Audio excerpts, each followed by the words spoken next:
This is a Librivox.org recording by Ashwin Jain. This recording is in the public domain. The Spake Zarathustra by Friedrich Nietzsche, translated by Thomas Common. Part 4, Chapter 71. The Greeting. It was late in the afternoon, only when Zarathustra, after long useless searching and strolling about, again came home to his cave. When, however, he stood over against it, not more than 20 paces therefrom, the thing happened which he now least of all expected. He heard anew the great cry of distress, and extraordinary. This time the cry came out of his own cave. It was a long, manifold, peculiar cry, and Zarathustra plainly distinguished that it was composed of many voices. Although heard at a distance, it might sound like the cry out of a single mouth. Thereupon Zarathustra rushed forward to his cave, and behold, what a spectacle awaited him after that concert! For there did they all sit together, whom he had passed during the day, the king on the right and the king on the left, the old magician, the pope, the voluntary beggar, the shadow, the intellectually conscientious one, the sorrowful soothsayer, and the ass. The ugliest man, however, had set a crown on his head, and had put round him 2 purple girdles, for he liked, like all ugly ones, disguise himself and play the handsome person. In the midst, however, of this sorrowful company stood Zarathustra's eagle, ruffled and disquieted, for it had been called upon to answer too much, for its pride had not any answer. The wise serpent, however, hung round its neck.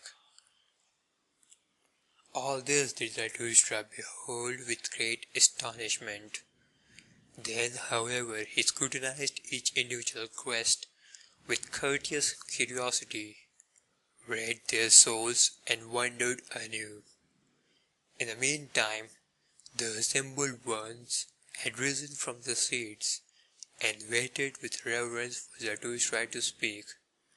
Zarathustra, however, spake thus: Ye despairing ones, ye strange one, so it was your cry of distress that I heard, and now do I know, also, where he is to be sought, whom I have sought for in vain today, the higher man. In mine own cave sitteth he, the higher man. But why do, I wonder, have not I myself allured him to me by honey offerings and artful lure calls of my happiness? But it seemeth to me that ye are badly adapted for company. Ye make one another's hearts fretful, ye that cry for help when ye sit here together. There is one that must first come, one who will make you laugh even more, a good jovial buffoon, a dancer, a wind, a wild romp, some old fool. What think ye? Forgive me, however, ye despairing ones, for speaking such trivial words before you, unworthy, verily, of such guests. But ye do not have divine, but maketh my heart wanton. Ye yourselves do it, and your aspect, forgive it me. For every one becometh courageous who beholdeth a despairing one. To encourage a despairing one, every one thinketh himself strong enough to do so. To myself have ye given this power, a good gift, mine honourable guests. An excellent guest present. Well, do not then upbraid when I also offer you something of mine. This is mine empire, and my dominion. That which is mine, however, shall this evening and tonight be yours. Mine animals shall serve you. Let my cave be your resting place. At house and home with me shall no one despair. In my purlieus do I protect everyone from his wild beasts, and that is the first thing which I offer you, security. The second thing, however, is my little finger, and when ye have that, then take whole hand also, yeah, and the heart with it. Welcome here, welcome to you, my guests. Thus spake Zarathustra, and laughed with love and mischief. After this greeting, his guests bowed once more, and were reverentially silent. The king on the right, however, answered him in the name. O Zarathustra, by the way in which thou hast given us thy hand and thy greeting, we recognize thee as Zarathustra. Thou hast humbled thyself before us, almost hast thou hurt our reverence. Who, however, could have humbled himself as thou hast done, with such pride, that uplifteth us ourselves? A refreshment is it to our eyes and hearts. To behold this, merely, gladly would we ascend higher mountains than this, for as eager beholders have we come. We wanted to see what brighteneth dim eyes, and lo, now is it all over with our cries of distress. Now are our minds and hearts open and enraptured. Little is lacking for our spirits to become wanton. There is nothing, O Zarathustra, that groweth more pleasingly on earth than a lofty, strong will. It is the finest growth. An entire landscape refresheth itself at one such tree. To the pine do I compare him, O Zarathustra, which groweth up like thee, tall, silent, hardy, solitary, of the best, supplest wood, stately. In the end, however, grasping out for its dominion with strong, green branches, asking weighty questions of the wind, the storm, and whatever is at home on high places, answering more weightily, a commander, a victor. Oh, who should not ascend high mountains to behold such growths? At thy tree, O Zarathustra, the gloomy and ill-constituted also refresh themselves. At thy look even the wavering become steady, and heal their hearts. And verily towards thy mountain and thy tree do many eyes turn today. A great longing hath arisen, and many have learned to ask, Who is Zarathustra?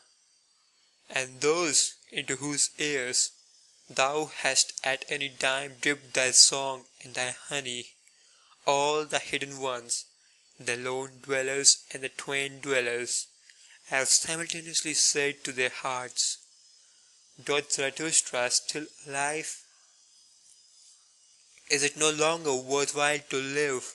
Everything is indifferent, everything is useless, or else we must live with Zarathustra. Why doth he not come who hath so long announced himself?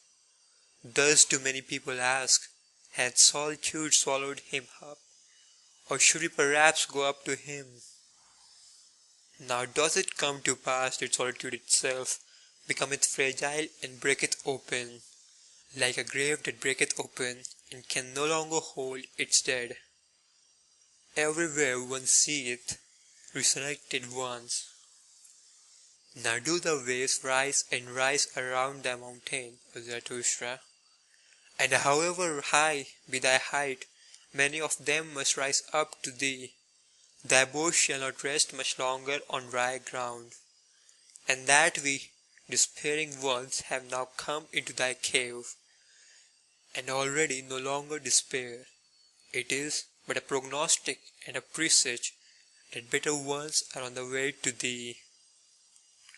For they themselves are on the way to thee, the last remnant of God among men, that is to say, all the men of great longing, of great loathing, of great satiety, all who do not want to live unless they learn again to hope, unless they learn from thee, O Zarathustra, the great hope. Thus spake the king on the right, and seized the hand of Zarathustra in order to kiss it. But Zarathustra checked his veneration, instead backed frightened, fleeing as it were silently and suddenly into the far distance. After a little while, however, he was again at home with his guests, looked at them with clear scrutinizing eyes, and said, My guests, ye higher men, I will speak plain language and plainly with you. It is not for you that I have waited here in these mountains. Plain language and plainly? Good God, said here the king on the left to himself. One seeth he doth not know the good Occidentals, this sage out of the Orient, but he meaneth blunt language and bluntly. Well, that is not the worst taste in these days. Ye may verily all of you be higher men, continued Zarathustra, but for me ye are neither high enough nor strong enough. For me, that is to say, for the inexorable which is now silent in me, but will not always be silent, and if ye appertain to me, it is not as my right arm, for he who himself standeth like you, on sticky and tender legs, wisheth above all to be treated indulgently, whether he be conscious of it or hide it from himself. My arms and my legs, however, I do not treat indulgently. I do not treat my warriors indulgently. How then could ye be fit for my warfare? With you I should spoil all my victories, and many of you would tumble over if ye but heard the loud beating of my drums.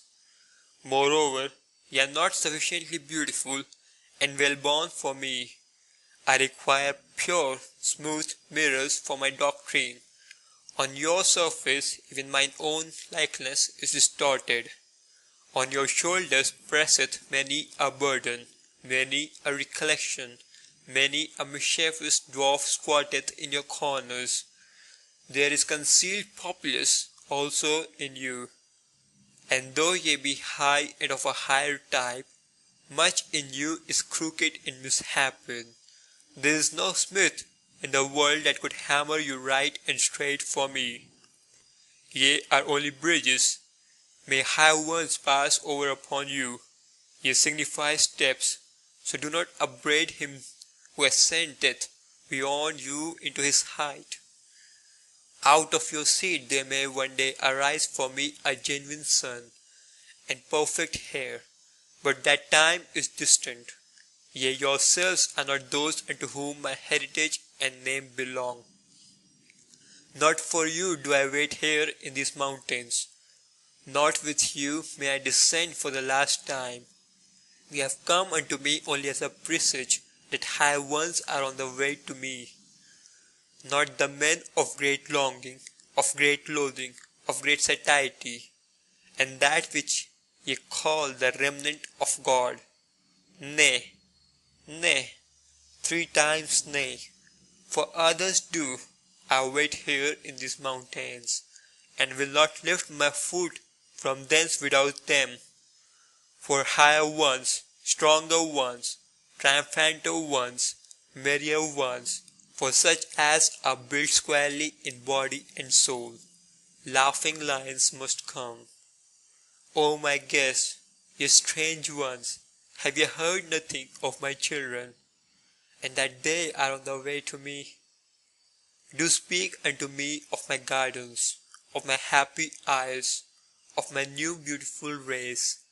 Why do ye not speak unto me thereof?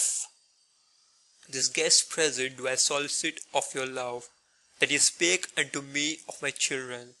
For them am I rich, For them I became poor. What have I not surrendered? What would I not surrender that I might have one thing? These children, this living plantation, these life trees of my will and my highest hope. Thus spake Zarathustra, and stopped suddenly in his doctrine, for his longing came over him, and he closed his eyes and his mouth, because of the agitation of his heart. And all his guests were also silent, and stood there and confounded, except only that the old soothsayer made signs with his hands and his gestures. End of chapter 71. Recorded by Ashwin Jain.